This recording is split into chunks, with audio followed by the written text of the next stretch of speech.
मतलब निवेदन करना चाहूँगी कि हमारे स्कूल में मॉक ड्रिल करवाई थी, बच्चों के ग्रुप बनाए थे, बेसमेंट में भी भेजा था और उनको समझाया भी था कैसे करना है। लेकिन अब तो हंसी आ रही है, उस समय तो बड़ा दुख और गुस्सा भी आ रहा था कि पेरेंट्स के फोन आ रहे थे कि आपने हमारे बच्चों को ऐसा क्या बता दिया। वो तो डर रहे हैं, इसलिए वो तो कह रहे हैं कि लाइट मत जलाओ बम गिर जाएगा, लाइट मत जलाओ बम गिर जाएगा। तो ऐसी सिचुएशन भी आती है कि जब हमारे पहले तो हमारे पेरेंट्स को जागरूक करना बहुत जरूरी है। हमारे पेरेंट्स को नहीं पता, हमने बच्चों को सिखाया और बच्चों को ये बताया कि बेटा सीट बेल्ट हम कार में बैठ के लगाते हैं तो इसमें ये नहीं कि हमारा एक्सीडेंट भी होने वाला है, इसलिए हमने बेल्ट लगाई है। सब कुछ उन्हें अच्छी तरह से समझाया कि ये तो समझो कि युद्ध होगा ही और बम गिरेगा ही गिरेगा। अगर ऐसा होता है तो आपको ये सब करना है। लेकिन पेरेंट्स ने उस बात को भी थोड़ा गलत समझ लिया। तो हम ये सोच रहे हैं कि पहली बात तो ईश्वर ऐसा करे कि किसी के ऊपर कोई युद्ध की स्थिति ना आए, सब मानव भाईचारे से रहें, प्यार से रहें, सब देश जीव और जीवन दे के आदर्श पर कायम रहें। पर अगर जैसे कृष्ण ने कहा कि अर्जुन तुम ये मत सोचो कि तुम युद्ध कर रहे हो, तुम्हारे ऊपर युद्ध थोपा गया है। अगर उस थोपे हुए को तुम नहीं स्वीकारते हो तो तुम कायर कहलाओगे।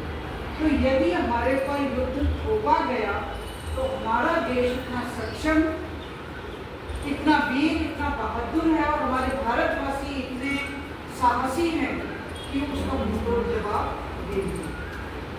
लेकिन फिर भी हम प्रार्थना करते हैं कि युद्ध की स्थिति ना आए। ये भगवान बुद्ध का देश है, ये राम का और कृष्ण का देश है, जहाँ पर राम शस्त्र धारण करते हैं शत्रुओं के नाश के लिए और कृष्ण बंसुरी बजाते हैं तो प्रेम की शिक्षा देने के लिए। तो ये हमारा देश महान है और इस देश की रक्षा करना हम सबका कर्तव्य है। तो मैं डॉक्टर साहब का फिर से बहुत धन्यवाद करती हूँ कि इन्होंने बहुत अच्छा व्याख्यान दिया और हमें समझाया ये सब, और आगे भी ये इसी तरीके से हमारा मार्गदर्शन करते रहेंगे ऐसा मैं विश्वास करती हूँ और इनसे निवेदन करती हूँ कि भविष्य में भी हमारे टीचर्स को इसी प्रकार व्याख्यान देकर उन्हें जागरूक करते रहें। धन्यवाद।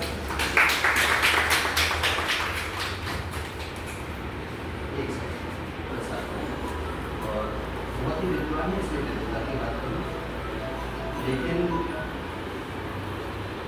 ये बात है अज्ञानता। मैंने पहले भी कहा था कि पांचों भी बराबर नहीं है और सबको समझाना हमारे लिए संभव नहीं है। हर घर तक नहीं जा सकते, हर इंसान तक नहीं जा सकते, पर इसका मतलब नहीं कि हमें अपना काम छोड़ देना चाहिए। हम अपना काम कर रहे हैं, वो अपना काम कर रहे हैं। किस्मत ऊपर से लिखी जाती है, किस्मत हमारे हाथ में नहीं। हम तो सिर्फ उस सिस्टम के तंत्र हैं जिस सिस्टम में हमें ये बताया जाता है कि आप इस बात को आगे तक पहुंचाए। युद्ध होना न होना तो हमारे बस की बात नहीं, लेकिन युद्ध हुआ तो हमें अपनी बचाव कैसे करना, हम और लोगों को कैसे बचाएंगे।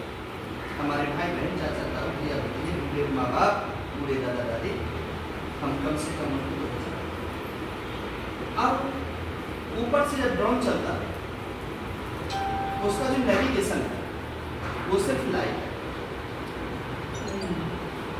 लाइट यदि आपकी चलेगी तो उसको पता चल जाएगा बस्ती है, इसीलिए बार बार ब्लैक आउट की प्रैक्टिस करा रहे हैं। ध्यान देना से कुछ नहीं बिगड़ेगा तुम्हारा। तुमने जरा सी टॉर्च दिखा दी, जरा सा मोबाइल चला लिया, उसकी लाइट जला दी, बीड़ी पी करके आपने उधर देखा दी, सिगरेट पी करके, तुम्हारा तो कुछ नहीं बिगड़ेगा। लेकिन ये भारत देश की निवासी माने, उन लोगों को समझाना है, बताना है, वो माने या न माने। हम दूसरों को सुधार नहीं सकते, लेकिन कोशिश की जा सकती है। और ये भी नहीं कि उसने मुझे कोई ऐसा शब्द बोल दिया तो मुझे बेइज्जती नहीं महसूस करनी चाहिए कि मेरे देश है, मेरा मतलब है ऐसा बीड़ी मत। एक बार कहने का मतलब, कहना समझाना, भैया बीड़ी मत पियो, भैया दीपक मत जलाओ, भैया कैंडल मत जलाओ, अरे लाइट बंद कर लो, सड़क पर मत देखो, लाइट मत जलाओ। मेरा कहने का नहीं माना तो हो सकता है कि उसी कर्मों का दुष्प्रभाव मुझे भुगतना। कोई जरूरी नहीं है कि मुझे जो टीबी की बीमारी हुई है मेरी वजह से हुई है। मेरा भाई भी तो बीड़ी सिगरेट पीता है, मेरा पड़ोसी तो बीड़ी सिगरेट पीता है, मैं जिस गाड़ी में जाता हूँ वहाँ भी तो लोग बीड़ी सिगरेट पीते हैं। अब नहीं मानते तो उनका पैसिव तरीके से मेरे अंदर जो धुआं आया है वो मेरे फेफड़े को खराब करे। तो उन लोगों की गलती की वजह से हम कहीं ना कहीं संकट में पड़ सकते हैं।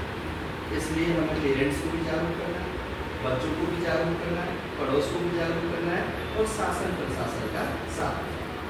ठीक है, कोशिश ये कीजिए कि जहाँ तक मेरे संपर्क में आप रह सकते हैं, संपर्क में रहने की कोशिश कीजिए। जो गाइडलाइन है वो आपके पास तक आती रहेंगी। जो भी कुछ ऐसी उन्होंने पहली बात तो परमपिता परमात्मा से हम सब रोज़ दुआ करते हैं, रोज़ प्रार्थना करते हैं कि हमारा भाईचारा खत्म ना हो, कोई ऐसी आफत ना आए, कोई ऐसी अमानवीय विपदा ना आए। पहले भी कोरोना से हम जैसे तैसे अब निकले हैं, उभरे हैं, फिर कुछ ऐसा हो गया तो फिर भी हमारे लिए संकट है। लेकिन संकट से हम उभर कर सकते हैं जब हमारी मुट्ठी बंद होगी, तभी हम लड्डू बना सकते हैं। मुट्ठी खुली तो लड्डू बिखर जाएंगे। ठीक है, तो एक रहेंगे, एकता के सूत्र में रहेंगे।